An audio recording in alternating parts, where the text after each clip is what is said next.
In a world of EMS podcasters, EMS Office Hours is the only live podcast bringing you the latest topics and opinions in EMS. Turn down your scanner and turn up your speakers as we join Jim Hoffman and Josh Knapp on their latest EMS podcasting journey.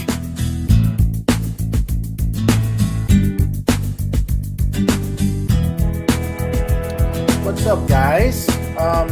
Today, it's about 4 o'clock here where I'm at. It's a little late for me when I normally do these Facebook Lives.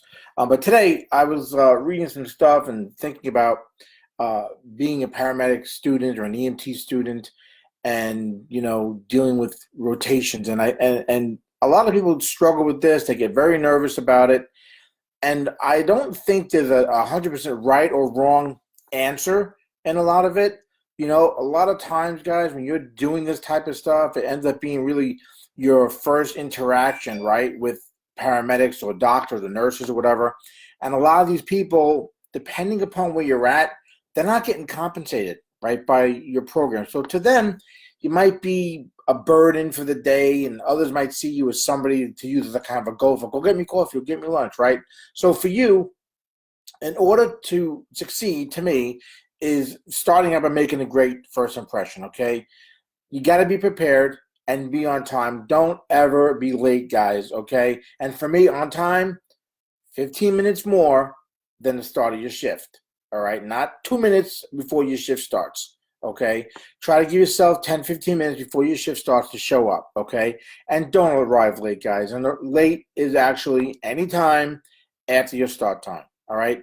Come dressed so you're supposed to be dressed. Bring any kind of identification, paperwork, instructions, books, whatever you're going to need that your program tells you to bring with you during your rotation, okay? Keep in mind, whether it's your first day, your second day, your 10th rotation, as time goes on, you're going to be expected to do more. Your responsibilities are going to be more. Your permission to do stuff is going to be bigger, right? So make sure that when you're going to these rotations, you might only have one primary preceptor, right? Or maybe you have 2 or 3 of them, depending upon what program you're in, okay? But when you're doing that, let them know, okay, how you're being updated as you go on. Okay, let them know that, hey, now I can do IVs, or hey, now I can do a full patient assessment, or whatever the case may be, right? So when you that's what it's important to get there 10, 15 minutes early to kind of go over this stuff with them, okay?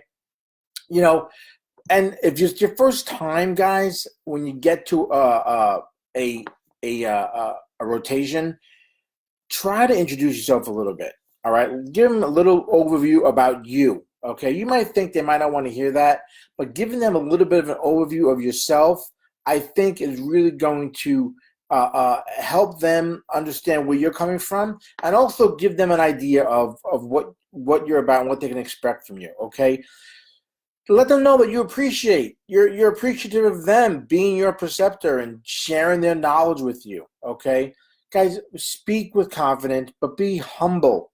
All right, and always be teachable, okay? When you're completing the ride along, at the end of the day, don't get comfortable, all right? Kind of being cocky, right? But take the initiative at the beginning of the shift as well, all right? Check your equipment without them telling you to do it. Ask the preceptors important questions and ask them to share their experiences. We all love telling stories, right? Ask them to share theirs about something you might have been wondering about, okay? If you work at a place where it's like a station type environment, make sure you help out with the station duties, okay? Then when it's done, you can sit back and wait for the call. Don't lie down or anything, right? But you can sit back, wait for the call to come in, okay? And let them know that you're ready to respond. Maybe you're gonna read some of your books, study a little bit, okay? Ask them the questions. Like I said, engage them in stories, right?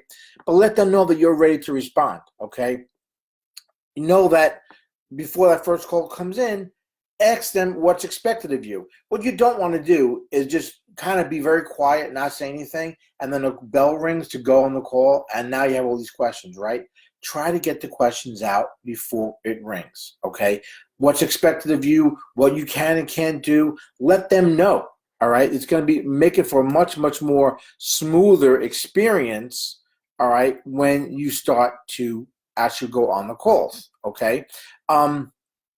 And like I said, you can sit back, wait for the call, but just make sure you have some expectations. What's expected of you? What's expected of them? How you can kind of fit in to the call, right? That whole flow of the call. Ask them what's expected of you. Listen, the first, second time, you're going to be nervous. You're going to be kind of on the fence, not quite sure where you fit in, right? But this is why you're asking questions. And of course, as time goes on, you're going to be much more comfortable, okay? When you get that positive attitude, guys, and you kind of see what's expected, right? Because one preceptor might have a different way of doing things than another preceptor, right? Knowing certain things, and having that attitude is going to help you, okay? Have a mutual respect for everybody, okay? Find that common bond with them, right? They were all students too at one point. They did ride-alongs too at some point, right? Have that understanding of what's going on, and also, like I said, be teachable. Always be humble, guys, and be teachable. Listen, when you get that first 911 call of the day, of your shift, right? Be prompt in your response. Don't lollygag out to the ambulance, right? But don't be crazy. Don't go running out there like a maniac and open the doors and sit down and buckle in, okay? Don't be hasty over it, okay? Get your thoughts in order. Think about the call you're going to, right? You're going to know the call type. Your preceptor most likely will say to you, hey, we're going to this year-old person complaining of this, and give you any details they might see on the computer, right? Start thinking about what you would do while you were alone, right? If you were by yourself on this call, all right? When you get there, offer to carry the bags, all right? And try to be the first person in the door after the preceptor, after the paramedic that's in charge of the call, okay? And after a while, you're going to be the primary one handling the call, right? After, depending upon your program, when you're going to be in charge of things. And then you're going to be the first one through the door.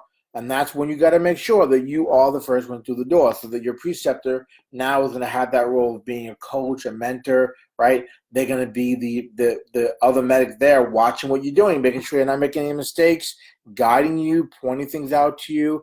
No matter what happens, guys, when you become the primary thing, try to make sure that you are always the first one in the house and through the door whenever possible.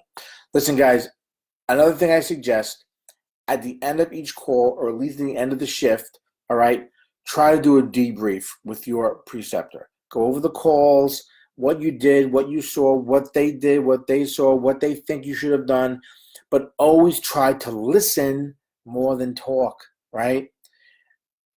No matter if what they're saying to you might seem right, it might seem wrong, don't fight with them, don't argue with them, okay? Keep in mind, there's always some truth in whatever it is they're bringing to you, okay? Maybe it's not coming out right. Maybe it's not coming out the way you might agree with.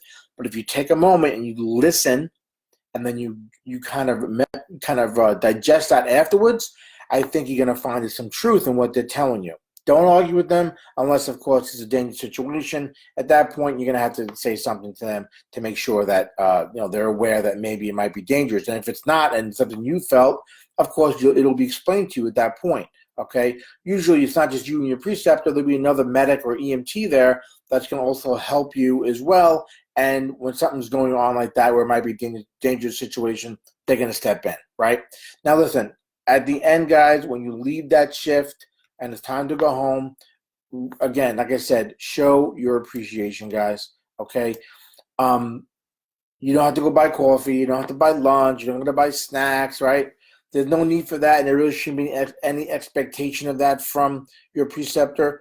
Like I said before, paramedics, especially the good ones, they love to share their thoughts, their experiences with students, but they also don't want to be somebody who's always pulling things out, okay? Pulling things out of you, right? So if you just sit there, don't say anything, you don't do anything, right?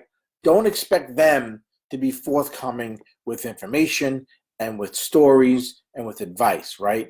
You've got to be that positive force behind that experience of being on the truck as a paramedic or an EMT student, all right? Guys, I hope this makes sense to you. Like I said, this is just kind of some of the stuff that I'm thinking and some of the stuff that I've read and things that I think might be important in ways for you to have a better experience when it comes to clinical rotation. So, again, there might be other tips out there that you can follow as well.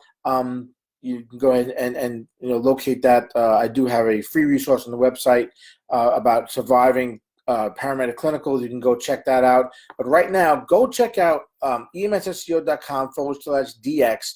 That's a differential diagnosis guide you can download. It's free, and it'll help you sort of with your patient assessments and things that you can be looking at when you're assessing your patients, okay, other than what they actually might have called for. Because not everyone that calls for chest pain is having a heart attack, and not everybody that calls for difficulty breathing is having an asthma attack, right?